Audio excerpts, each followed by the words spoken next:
ಇದು ರಾಜ್ಯದ ರೈತರು ನೋಡಲೇಬೇಕಾದಂತ ಸುದ್ದಿ. ಶೂನ್ಯ ಬಡ್ಡಿ ದರದಲ್ಲಿ ಸಾಲ ಪಡಿಬೇಕಾ? ಸರ್ಕಾರ ಹೇಳಿದ 5 ಲಕ್ಷ ಸಾಲ ನಿಮಗೆ ಸಿಕ್ತಿಲ್ವಾ? ಹಾಗಾದ್ರೆ ಈ ಸ್ಟೋರಿಯನ್ನ ಅನ್ನದಾತರು ನೋಡಲೇಬೇಕು. ಇದು ನಿಮ್ಮ ಅಶ್ವವೇಗದಲ್ಲಿ ಎಕ್ಸ್ಕ್ಲೂಸಿವ್ ಸುದ್ದಿ. ಇದು ರಾಜ್ಯದ ರೈತರು ನೋಡಲೇಬೇಕಾದಂತ ಸುದ್ದಿ. ಇದು ಶೂನ್ಯ ಬಡ್ಡಿ ದರದಲ್ಲಿ ಸಾಲ ಪಡಿಬೇಕಾ? ಹಾಗಾದ್ರೆ ಈ ಸ್ಟೋರಿಯನ್ನ ಕಂಪ್ಲೀಟ್ ಆಗಿ ನೋಡಿ.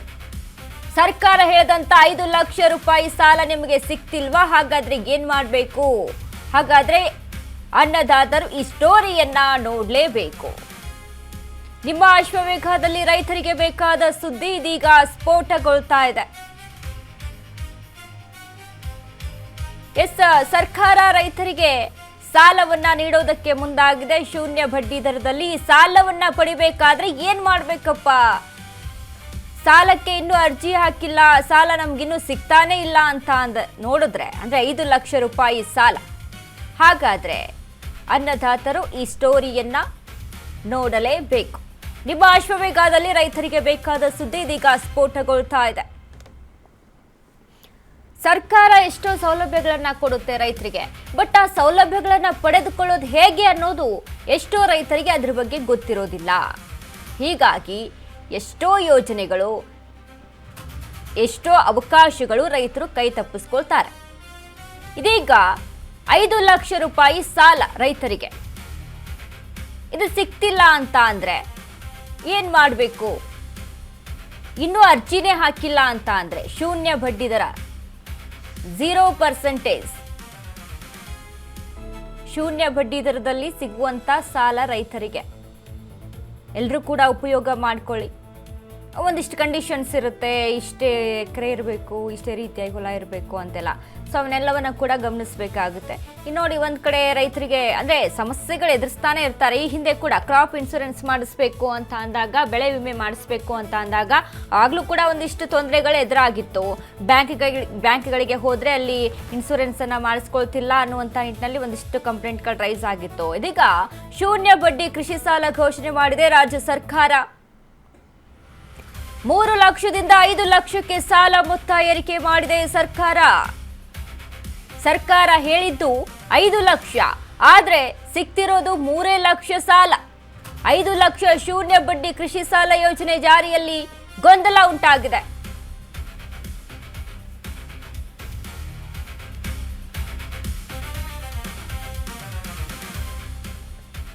ಬಿಡದಿ ಟೌನ್ಶಿಪ್ ವಿರುದ್ಧ ದಳಪತಿಗಳ ಸಮರ ನಡೀತಾ ಇದೆ. 2ನೇ ದಿನಕ್ಕೆ ಕಾಲಿಟ್ಟಂತ ಜೆಡಿಎಸ್ ಪಾದಯಾತ್ರೆ.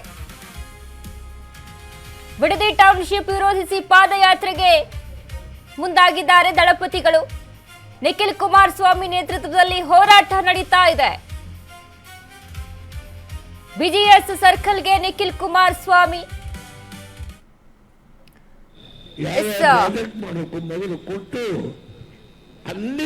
ದೇವೇಗೌಡರು ಮಾತನಾಡ್ತಾ ಇದ್ದಾರೆ. ಈ ಕುರಿತು ನೋಡೋಣ ಬನ್ನಿ.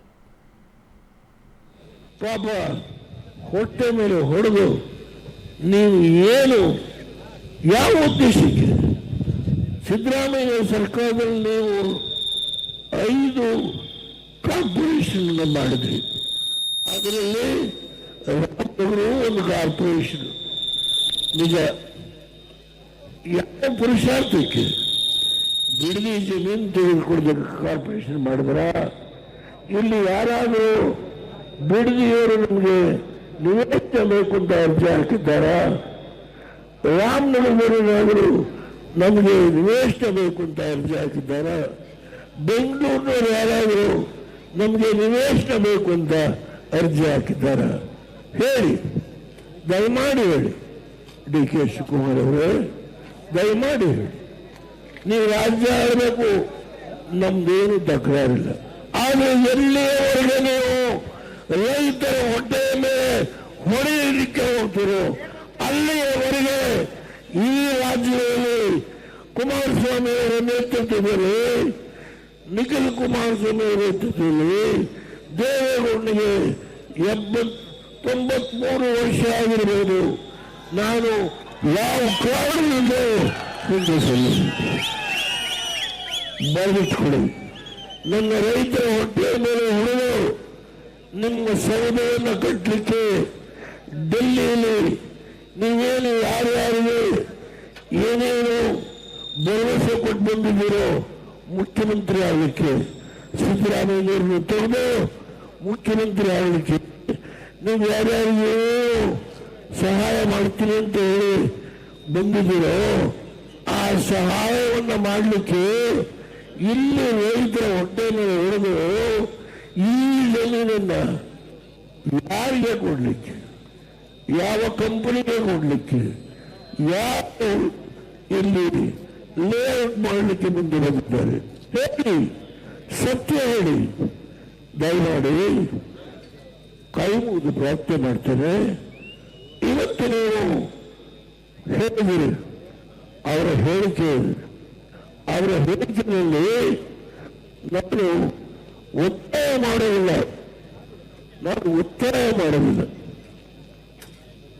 ಅವರಾಗಿ ಕೊಟ್ಟರೆ ತಗೊಳ್ತೀನಿ, ಈ ಮಾತನ್ನ ಹೇಳ್ತಾರೆ. ನಾನು ಒತ್ತಾಯ ಮಾಡೋದಿಲ್ಲ. ಇಲಾಖೆ ಇದು ಸೇರಿದ ನೀವೆಲ್ಲ ಸ್ವಾಗತ ಮಾಡಿ ನಮ್ಮ ಜಮೀನು ಕೊಡ್ತೀವಿ ಬನ್ನಿ ಅಂತೇಳಿ ಕರೆದಿದ್ದೀರಾ. ನಾವು ಒತ್ತಾಯ ಮಾಡಿ ನಾನು ಯಾವ ಜಮೀನು ತೆಗೆದುಕೊಳ್ಳೋದಿಲ್ಲ. ನಿನ್ನೆ ಡೆಲ್ಲಿಗೆ ಹೋಗೋದಕ್ಕಿಂತ ಮುಂಚೆ ಹೇಳಿದ್ದಾರೆ.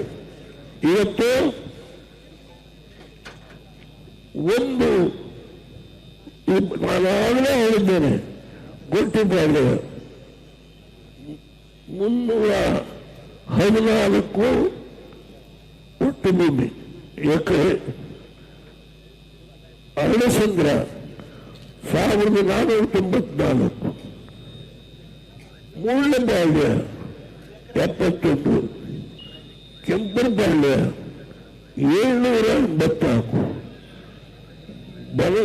ಬನಗಿರಿ 714, ಹೊಸೂರು 2544, ಒಡೆರಳ್ಳಿ 65, ಒಟ್ಟು 7481 ಎಕರೆ ಭೂಮಿ ಇವತ್ತು ನೀವು ಆಕ್ರಮಣ ಮಾಡಲಿಕ್ಕೆ ಹೊರಟಿದ್ದೀರಿ. ಇನ್ನೊಂದು ಹೇಳಿದ್ದಾರೆ ಸ್ಟೇಟ್ಮೆಂಟ್ನಲ್ಲಿ, ನಾನು ಯಾವುದೇ ಕಾರಣದಿಂದ ಅವರ ಜಮೀನನ್ನು ಒತ್ತಾಯಪೂರ್ವಕವಾಗಿ ತೆಗೆದುಕೊಡೋದಿಲ್ಲ. ಈ ಮಾತನ್ನ ಅವರು ಡೆಲ್ಲಿಗೆ ಹೋಗುವಾಗ ಹೇಳ್ತಾರೆ. ನಾನು ಅದನ್ನು ಓದಿಬಿಡ್ತೇನೆ, ಇದನ್ನೇ ಓದ್ತೇನೆ. ನಾನು ತಗೋಲ್ಲ ಅಂತ ಹೇಳಿ ಹೇಳಿದ್ದಾರೆ. ಇವತ್ತು ನೀವು ಹೇಳಿ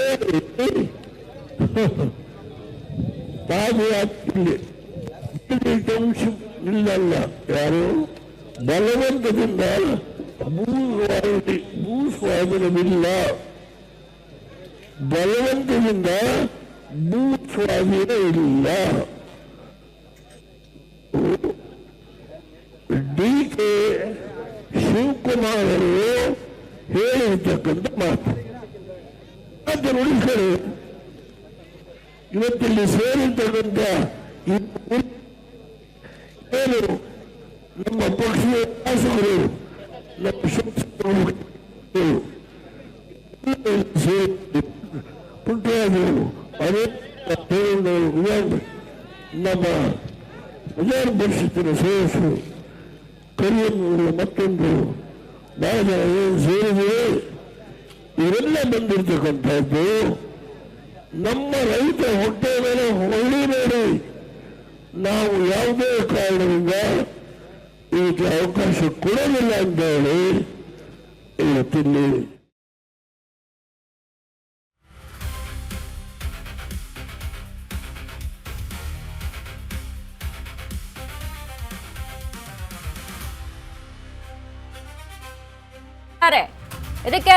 ಇದಕ್ಕೆ ಸರ್ಕಾರ ಸ್ಪಂದಿಸಬೇಕು. ಯೋಜನೆ ಕೈ ಬಿಟ್ರೆ ಒಳ್ಳೇದು. ಮಾಜಿ ಸಚಿವ ಡಿಸಿ ತಮ್ಮಣ್ಣ ಗುಡುಗಿದ್ದಾರೆ. ಜೆಡಿಎಸ್ನವರು ಹಣಕ್ಕೋಸ್ಕರ ಹೋರಾಟ ಮಾಡುತ್ತಿಲ್ಲ, ರೈತರಿಗೋಸ್ಕರ ಹಣ ಬೇಕಿದ್ರೆ ಸರ್ಕಾರದ ಜೊತೆ ಕೈ ಜೋಡಿಸಬೇಕಿತ್ತು. ಆದ್ರೆ ರೈತರನ್ನ ಉಳಿಸುವುದು ಬೆಳೆಸುವುದು ಸರ್ಕಾರದ ಕರ್ತವ್ಯ ಅಂತ ಸರ್ಕಾರ ಟೌನ್ಶಿಪ್ ಕೈ ಬಿಡಬೇಕು ಎಂದು ತಮ್ಮಣ್ಣ ಆಗ್ರಹ ಮಾಡಿದ್ದಾರೆ.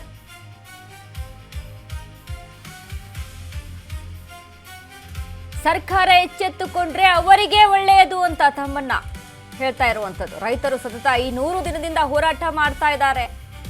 ಸರ್ಕಾರ ಸ್ಪಂದಿಸಬೇಕಿದಕ್ಕೆ, ಯೋಜನೆಯನ್ನ ಕೈ ಬಿಟ್ರೆ ಒಳ್ಳೆಯದು.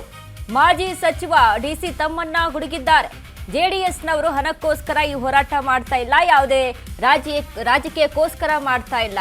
ಹಣ ಬೇಕಿದ್ರೆ ಸರ್ಕಾರ ಜೊತೆ ಕೈ ಜೋಡಿಸಿದ್ರೆ ಆಗ್ತಿತ್ತಲ್ರಿ, ಯಾಕೆ ಈ ಹೋರಾಟ ಮಾಡ್ಬೇಕಿತ್ತು ನಾವು ಅಂತ ತಮ್ಮಣ್ಣ ಹೇಳ್ತಾ ಇರುವಂಥದ್ದು.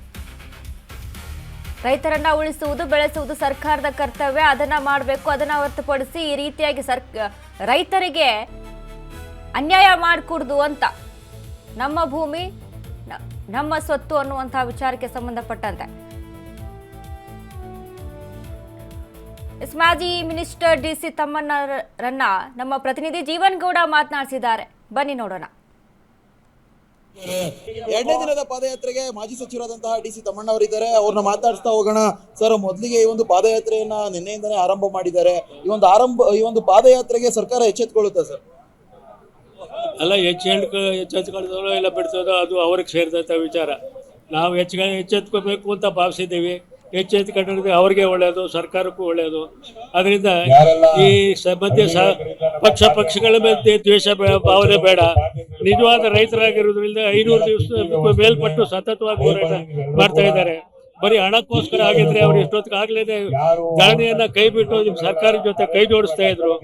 ಎಲ್ಲೋ ಅಲ್ಲೊಂದು 5 ಎಕರೆ ಇಲ್ಲೊಂದು 4 ಎಕರೆ ಹ್ಯಾಚ್ ಮ್ಯಾಚ್ ಆಗಿ ಅವರು ಮಾರಾಟ ಮಾಡೋದಕ್ಕೆ ನಿಮ್ಮ ಒತ್ತಡಕ್ಕೆ ಒಪ್ಪಿದ್ರು ಕೂಡ ಸಂಪೂರ್ಣವಾಗಿ ಒಂದ್ ಕಡೆಯಿಂದ 8,000 ಎಕರೆ ಅಕ್ವೈರ್ ಆಗ್ತಾರೆ.